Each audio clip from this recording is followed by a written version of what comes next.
Olá, investidor! Seja bem-vindo a mais um vídeo do canal Holder Grafista. Nesse vídeo aqui, eu vim trazer uma análise gráfica do índice Bovespa. E o porquê, na minha opinião, esse índice tem tudo para despencar nas próximas semanas. E, inclusive, amanhã será um dia muito importante para esta análise, ok? Eu vou explicar por quê. Esse vídeo aqui não é uma recomendação de investimentos, ok? Toma suas próprias decisões, mas eu vou trazer a minha análise aqui para ajudar vocês a tomar certas precauções. O que acontece? Aqui eu trouxe uma análise de longo prazo do Ibovespa, no qual nós podemos ver duas linhas de tendência de alta, que são as duas linhas verdes, ok? O que acontece? A linha de verde mais longa, nós conseguimos ver que historicamente ela antigamente seguia, o Ibovespa seguia nessa linha ali, hoje em dia já se distanciou. Porém, em épocas de crise aguda, tipo a que tivemos em 2020, é possível que o Ibovespa, numa tremenda volatilidade, volte a tocar essa linha. Não estou dizendo que pode ser que aconteça agora, mas que historicamente pode acontecer futuramente numa crise mais acentuada, e caso essa crise atual que nós estamos se acentuar. O que acontece? Eu normalmente pego locais onde coincide com suportes e com linhas de tendência de alta. Linhas de tendência de alta são pontos numa tendência de alta em que historicamente o preço cai, toca e volta a subir depois. Ao mesmo tempo que suportes são preços, patamares de preços, onde historicamente o preço cai, chega naquela região e ganha força para voltar a subir.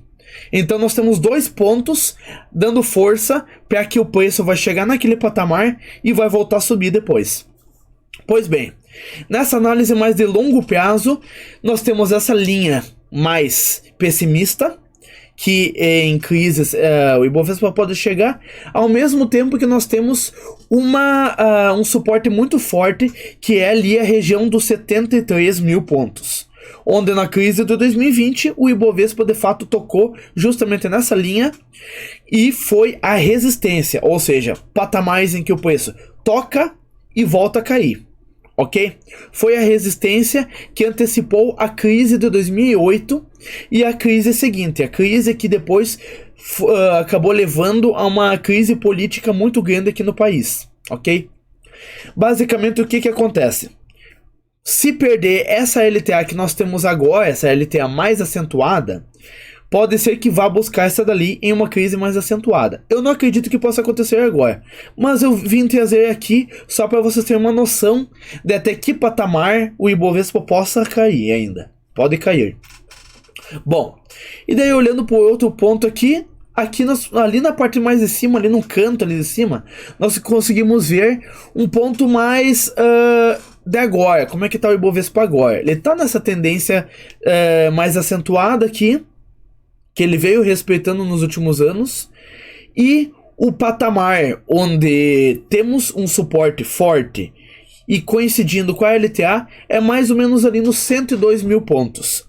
Portanto, se o Ibovespa de fato vir a cair o quanto eu acho que ele pode cair, é altamente provável que ele vai cair até esse patamar aí. E daí ele dê uma segurada e depois ele volta a subir, ok? Bom, aqui uma análise mais de curto prazo, pegando as últimas semanas aqui. Nesse gráfico aqui, ó, cada uma dessas barrinhas equivale a um mês. Então eu peguei desde lá de vários anos atrás. Para vocês terem uma noção, essa queda forte que nós tivemos ali no meio foi 2008, a crise de 2008. Ou seja, eu peguei aqui desde antes dos anos 2000, esse histórico aqui. Já aqui, cada barrinha dessas aqui equivale a um dia, ok? E por que eu desenhei esse W na tela? Acredito que seja fácil de identificar esse W aqui, esse maior. O que acontece? O Ibovespa, ele teve um impulso muito forte nessas últimas semanas agora, para essa alta tão forte que ele teve, por causa de um padrão que nesse caso aqui não está tão técnico, mas dá para enxergar, chamado fundo duplo. que é basicamente quando o mercado ele gera uma figura gráfica parecida com um W, justamente um W, que é quando ele cai forte, atinge uma região do suporte, dá uma recuperada, fazendo o quê? Um eixo central, e volta a cair, testar a mesma região do suporte anterior, para depois voltar a subir. O que acontece? Como nós conseguimos ver aqui. Por que não é tão técnico esse movimento aqui? Porque na segunda queda o Ibovespa caiu um pouquinho abaixo do suporte anterior, mas ainda se manteve ali naquela região. Porque suporte e resistência não é um preço específico, é uma região, ok? Então, ele chegou a cair um pouquinho abaixo, mas se manteve na mesma região do suporte. Depois, ele voltou a subir com força e rompeu esse eixo central ali, que nós conseguimos ver ali nesse gráfico. Com isso, o que acontece? Quando rompe o eixo central, é provável que ele complete o W, ou seja, a alta seguinte é o suficiente para compensar toda a queda que ele teve para terminar de finalizar o W, ok? E agora, se a gente pegar uma análise um pouquinho mais de perto aqui nos últimos dias ali, o Ibovespa está podendo formar a figura gráfica contrária, chamada de topo duplo ou M, para facilitar um pouquinho mais a análise de vocês. O que é uma figura muito perigosa para quem é comprador, para quem quer que as ações valorizem. É muito perigosa e ela já provou que ela é realmente perigosa. Porque lá atrás, na crise de 2008, essa crise começou justamente com um M, que é basicamente o quê? O preço sobe, toca uma resistência, cai, faz um eixo central, volta a subir, toca na mesma resistência de novo e volta a cair. Quando ela rompe esse suporte aqui que tinha formado o eixo central antes, a tendência é que ela complete o M e devolva toda a alta que ela teve antes. E é exatamente esse o risco do Ibovespa atualmente. Como nós podemos ver ali, ele teve toda essa alta forte, tocou na resistência ali dos 114 mil pontos, caiu para o suporte dos 110 mil pontos, conseguiu se segurar, voltou a tocar essa resistência e agora voltou a cair. Hoje, inclusive, teve uma queda bem forte de 1,68%, que para o Ibovespa é bem forte. Então, por que amanhã é um dia muito importante? Porque amanhã, se romper e cair abaixo, o Ibovespa cair abaixo desse suporte de 110 mil pontos, ele vai estar confirmando a figura gráfica do M, do topo duplo. Vai estar confirmando. Ou seja, aí é praticamente certeza, pela análise gráfica, claro, ela pode estar errada, mas tem uma grande chance de que o Ibovespa ele vai cair o equivalente a toda essa alta que ele teve ali no passado. Ou quase tudo, pelo menos. Mas uma boa parte da alta é altamente provável que ele vá devolver. Ok? É isso que a figura gráfica está dizendo para nós. E aí, meu amigo, tem um grande potencial aqui. Principalmente porque tem um outro ponto aqui que eu gosto de ressaltar. O Ibovespa, ele subiu muito rápido, muito forte, em pouquíssimas semanas. E como o grande professor Leandro Martins, que foi com quem eu aprendi a fazer análise gráfica, o Leandro Martins, que é da Modal Mais, o que acontece? Ele sempre enfatiza um ponto. Nada sobe em linha reta. Nada. Não tem nenhum ativo, nenhuma ação, nenhum índice que sobe em linha reta. E foi exatamente isso que o Ibovespa tentou fazer ali nessas semanas. Tentou subir muito forte em pouquíssimo tempo, sem fazer nenhum descanso. Que é o quê? Sobe um tanto, cai um pouquinho para tomar um fôlego, depois volta a subir. O Ibovespa não teve esse descanso. Então, o que eu acho que vai acontecer?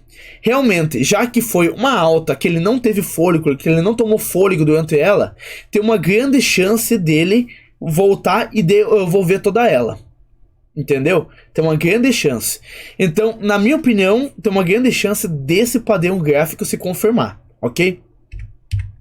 Bom, e daí aqui para não ficar só na análise gráfica minha, eu decidi trazer um pouquinho de análise técnica, um pouco com indicadores, ok? O que acontece? Aqui tem um indicador de tendência que eu gosto muito de utilizar, que é bem simples na verdade, e bem eficaz. O que eu montei aqui? Peguei 2 indicadores de médias móveis aritméticas de 9 períodos. O que quer dizer? Para cada ponto ali nessa média, cada ponto que são depois colocados no gráfico e são ligados para formar essas linhas aqui, cada ponto de 9 períodos, ele pega a média dos últimos 9 períodos. Aqui no caso eu coloquei em dias. Cada barrinha equivale a um dia. Então ele pega a média daquele valor específico que eu escolho dos últimos 9 dias, ok? E daí ele calcula e coloca lá o ponto. Aí no próximo ponto, de novo, ele pega a média dos últimos 9 dias. E vai calculando assim, ok? E daí o que eu fiz aqui? Eu peguei e coloquei uma média móvel que faz esse cálculo com base na abertura, o preço de abertura de cada pregão, e uma outra com o preço de fechamento de cada pregão. Com isso, de uma maneira bem simples, nós conseguimos ter uma noção de qual que é a tendência. Por quê? Porque basicamente quando a abertura é maior do que o fechamento, então nós temos uma queda. Quando o fechamento é menor do que a abertura, quando o fechamento é menor do que a abertura, nós temos uma queda. Quando o fechamento é maior do que a abertura, nós temos uma alta no dia, ok? Quando abre aqui e fecha aqui, nós tivemos uma alta naquele dia. Quando abre aqui, fecha aqui, nós tivemos uma queda. Com base nisso, um indicador utilizando o preço da abertura, outro indicador usando o preço de fechamento, nós conseguimos ter mais ou menos uma noção da média dessas aberturas e média desse fechamento. Aí com base nisso, eu ainda diferenciei por cores. O indicador dos fechamentos eu coloquei como verde e o indicador das aberturas eu coloquei como vermelho. Por quê? Quando o indicador verde dos fechamentos está acima da linha vermelha, significa que em média os dias estão sendo mais de alta do que de baixas, portanto estamos em uma tendência de alta. Da mesma forma, quando a média das aberturas está acima da outra média, isso quer dizer que estamos tendo mais dias de quedas do que dias de altas, portanto estamos em uma tendência de queda, ok? E aqui nós conseguimos ver que, tirando apenas alguns momentos aqui de incerteza do mercado, como estivemos ali pelo mês de julho, que o mercado ficou meio de lado, sem saber, sem ter uma tendência definida de alta ou de baixa, sem ser nesse momento ali que o próprio indicador também ficou meio de lado, todas as outras grandes movimentações de alta ou de baixa, esse indicador pegou. Como nós podemos ver aqui. Historicamente, sempre quando esse indicador estava com a linha verde acima, tendência de alta. Linha vermelha acima, tendência de queda, ok? Bem simples. Espero que essa explicação tenha deixado bem claro. E o que acontece? Agora, no atual momento, nós conseguimos ver que a linha vermelha acabou de cruzar a linha verde. Esse é mais um ponto de atenção da análise técnica, ok? Toda essa alta que nós tivemos ali no passado, em que a linha verde ficou acima, acabou. A linha vermelha já virou. Então esse é mais um indício de que uma tendência de queda, ou pelo menos de ficar de lado, mas eu acho mais provável que uma tendência de queda está se aproximando. Uma tendência muito forte, inclusive, ok? E daí aqui eu trouxe uma análise rápida também, só com esse indicador aqui, para não tomar mais do seu tempo aqui, dos principais papéis que tem mais peso dentro do Ibovespa. Ou seja, a movimentação deles é a movimentação que mais influencia no Ibovespa, ok? E por exemplo, nós temos a Petrobras aqui. Temos a Petrobras que teve uma movimentação muito parecida com o Ibovespa, deixando claro que ela, em grande parte, foi quem puxou o Ibovespa para cima, ajudou. Podemos ver que ela está em uma situação parecida com a do Ibovespa. O que acontece? Com essa queda forte que ela teve hoje, a linha vermelha está querendo cruzar a linha verde para cima e se tornar digamos assim, a mandante da situação atual. Enquanto que durante toda essa alta aqui nós podemos ver que a linha verde ficou acima. Então esse é um indício de que a tendência de alta da Petrobras pode ter acabado e ela pode estar iniciando sim uma tendência de queda. E se ela puxou o Ibovespa para cima, é altamente provável que ela vai puxar o Ibovespa para baixo agora numa queda forte, ok? E nós temos a Vale. A Vale não teve uma tendência de alta nesses últimos dias, muito pelo contrário, uma tendência de queda. Mas, se ela voltar a cair, com certeza ela vai ajudar sim a puxar o Ibovespa para baixo. Atualmente, nos últimos dias, ela tem estado meio de lado, meio indecisa, sobre alta ou sobre baixa, mas hoje ela teve uma alta também, uma queda bem forte, uma queda relativamente forte, dando indícios de que ela pode sim iniciar um movimento mais forte de queda, mais para frente. Principalmente se ela perder esse suporte ali da casa dos R$63. Se ela perder esse suporte, que é um patamar que segurava o preço, suportava o preço, e ela cair abaixo disso, meu filho, ela tem uma longa tendência de queda pela frente. Ok? E, é claro, o indicador está com a linha vermelha acima. Está, portanto, vendedor. Ok? Beleza? Bom, espero que esse vídeo tenha te ajudado. Se sim, eu peço que você deixe o like e se inscreva aqui no vídeo, que eu vou continuar trazendo vários vídeos, tanto de análise gráfica, se vocês quiserem, análise técnica, análise fundamentalista, análise mais aprofundada de empresas e também, é claro, análise de dividendos. Eu não vou deixar vocês sem essas análises ali. Me desculpa por ter ficado alguns dias agora sem vídeos, porque eu estava bem gripado, com tosse, e eu não conseguia gravar os vídeos sem começar a tossir bastante, ok? Então por isso que agora eu vou voltar com os vídeos um pouco mais frequentes no canal, depois de ter tirado esses dias de folga, ok? Muito obrigado por ter assistido até aqui, até o próximo vídeo, valeu!